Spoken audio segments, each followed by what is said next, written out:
Salam sidang jemaat Tuhan yang terkasih. Salam sejahtera untuk kita semua. Bersyukur atas kasih Tuhan, bersyukur juga untuk segala berkat anugerah Tuhan yang kita rasakan. Kita akan merenungkan firman Tuhan hari ini. Biarlah lewat firman Tuhan iman kita dikuatkan, kita menjadi bertumbuh di hadapan Tuhan, dan biarlah kehidupan kita ini menjadi berkat di tengah-tengah masyarakat dan juga di tengah-tengah gereja. Amin. Sebelum kita masuk dalam renungan kita mau memuji Tuhan dari Kidung Jemaat nomor 64, Bila Kulihat Bintang Gemerlapan.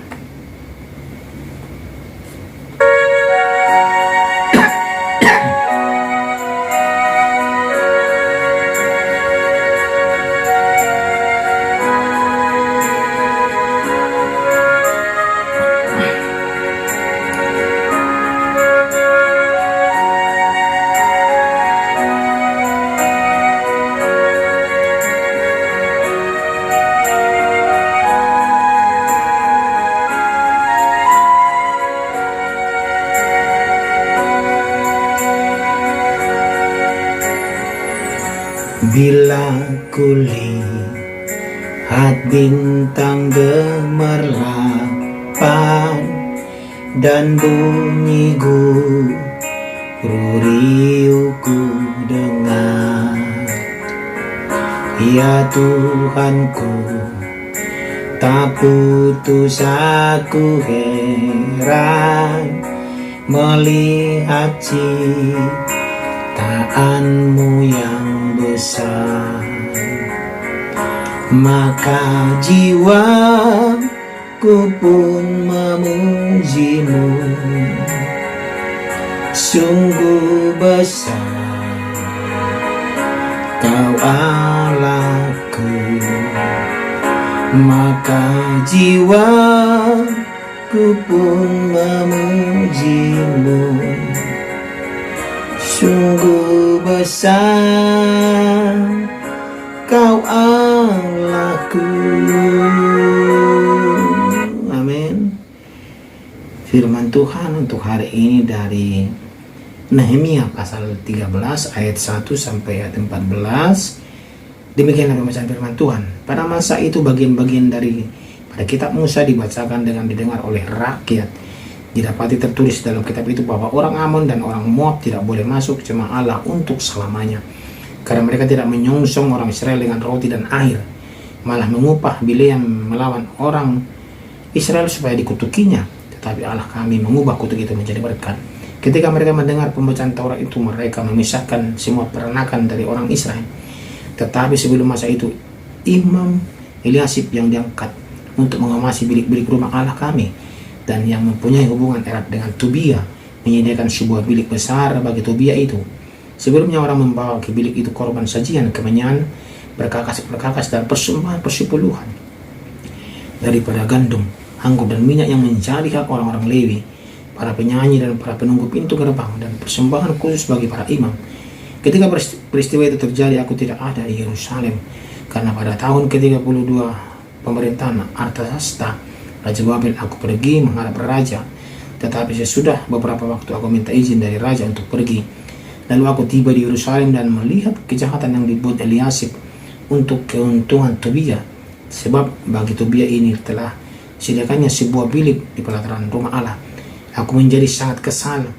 Lalu kulempar semua perabot rumah Tobia keluar bilik itu.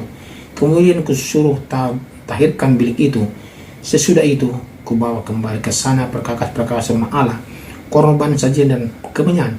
Juga aku dapati bahwa sumbangan-sumbangan bagi orang-orang Lewi tidak pernah diberikan, sehingga orang-orang Lewi dan para penyanyi yang bertugas masing-masing lari ke ladangnya. Aku menyesali para penguasa, kataku, mengapa rumah Allah dibiarkan begitu saja? Lalu kukumpulkan orang-orang Lewi itu dan kukembalikan pada tempatnya.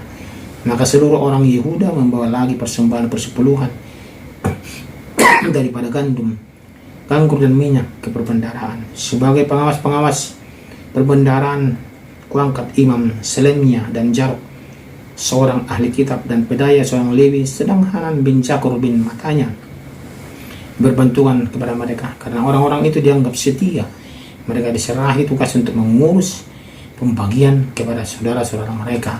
Ya Allahku, ingatlah kepadaku karena hal itu, dan janganlah hapuskan segala perbuatan bakti yang telah kulakukan terhadap rumah Allahku dan segala pelayanan di dalamnya. Amin. Demikian pembacaan firman Tuhan.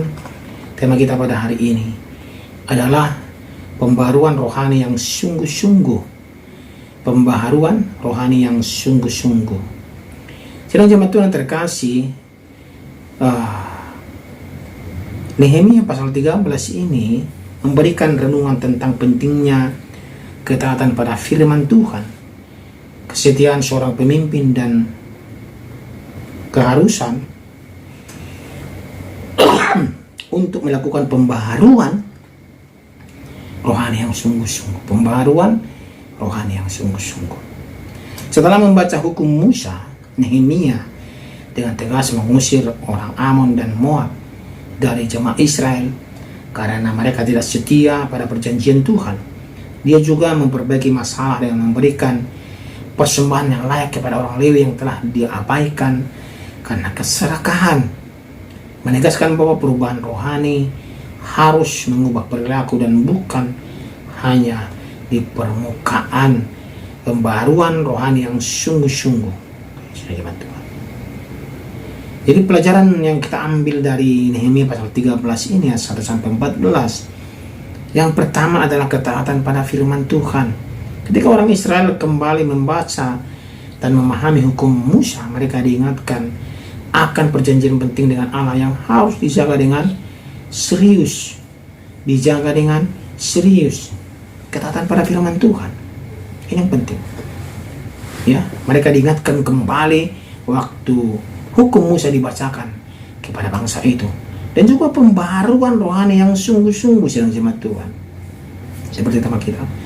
Nehemia menunjukkan bahwa pembaharuan rohani yang hanya bersifat lahiriah tidak akan bertahan lama.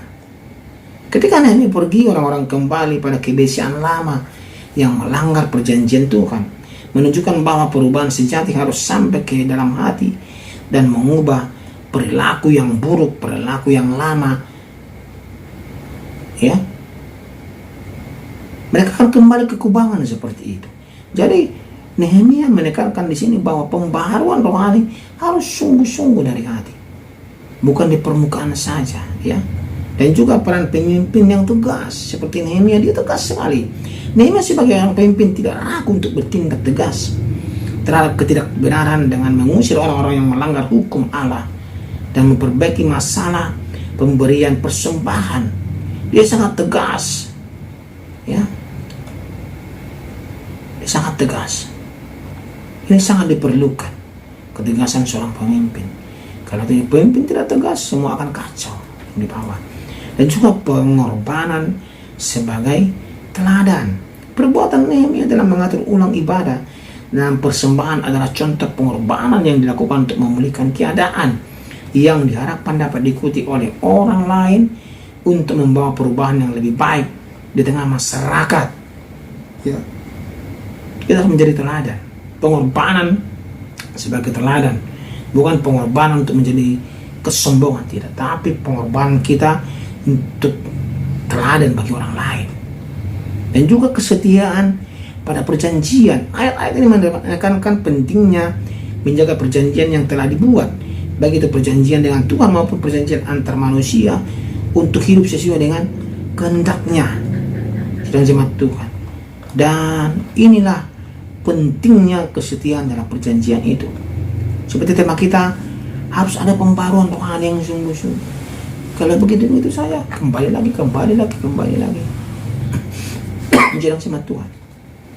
Nehemia tidak mau bangsa itu kembali kepada perangai mereka yang dulu, yang selalu tegar tengkuk dan selalu melawan Tuhan.